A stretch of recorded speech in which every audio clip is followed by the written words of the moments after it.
2 ദിവസം മുമ്പ് ഞങ്ങളുടെ കോളേജിൽ നിന്ന് പഠിച്ചിറങ്ങിയൊരു കുട്ടി സൂയിസൈഡ് ചെയ്തിരുന്നു. ഞാനവളെ ഒരുപാട് അടുത്തറിയുന്ന ഒരു കുട്ടിയായിരുന്നില്ല. പക്ഷേ എൻ്റെ ഏറ്റവും പ്രിയപ്പെട്ട എനിക്ക് ചുറ്റും എപ്പോഴും ഉണ്ടാവാറുണ്ടായിരുന്ന കുട്ടികളുടെ ഏറ്റവും അടുത്ത സുഹൃത്തായിരുന്നു.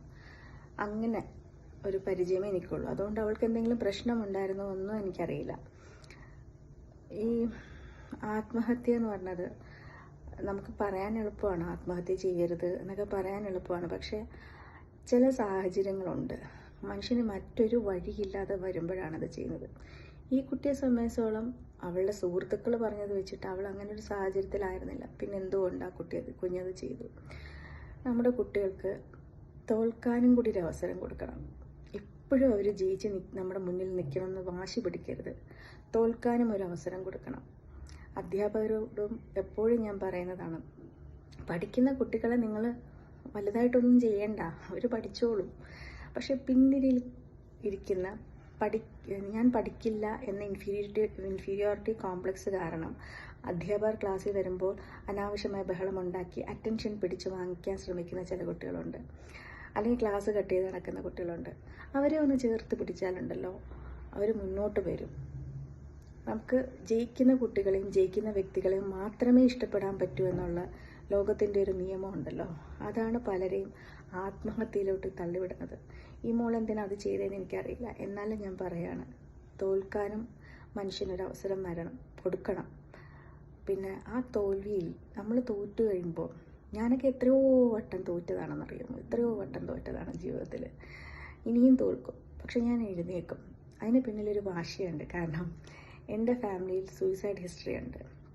അപ്പോൾ നമ്മൾ ഈ ഡിവോഴ്സ് നടക്കുമ്പോൾ അങ്ങോട്ടും ഇങ്ങോട്ടും മാക്സിമം ചെളിവാരി എറിയുന്നൊരു ഏർപ്പാടുണ്ടല്ലോ. അപ്പോൾ മകൾക്ക് വേണ്ടിയിട്ടുള്ള ഒരു നോട്ടീസിൽ ആത്മഹത്യ ചെയ്ത 2 വ്യക്തികളുടെ സൂചനയുണ്ടായിരുന്നു. അതുകൊണ്ട് തന്നെ ഞാനും അത് ചെയ്യാൻ ചാൻസ് ഉണ്ട്. അതുകൊണ്ട് കുട്ടിയുടെ ഭാവി സുരക്ഷിതമല്ലാണ്. അതെൻ്റെ ഒരു വലിയൊരു ഐ ഓപ്പണറായിരുന്നു. ഒരിക്കലും ജീവിതത്തിൽ ഞാനത് ചെയ്യില്ല.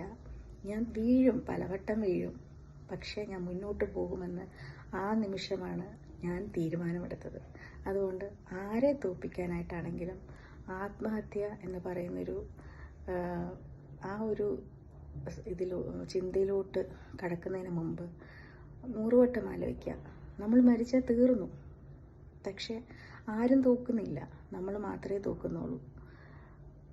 തീരെ സഹിക്കാൻ പറ്റാതെ വരുമ്പോൾ ഒരു ഡോക്ടറിൻ്റെ അടുത്ത് ചെല്ലുക, പ്രൊഫഷണലായിട്ട് തന്നെ സമീപിക്കുക.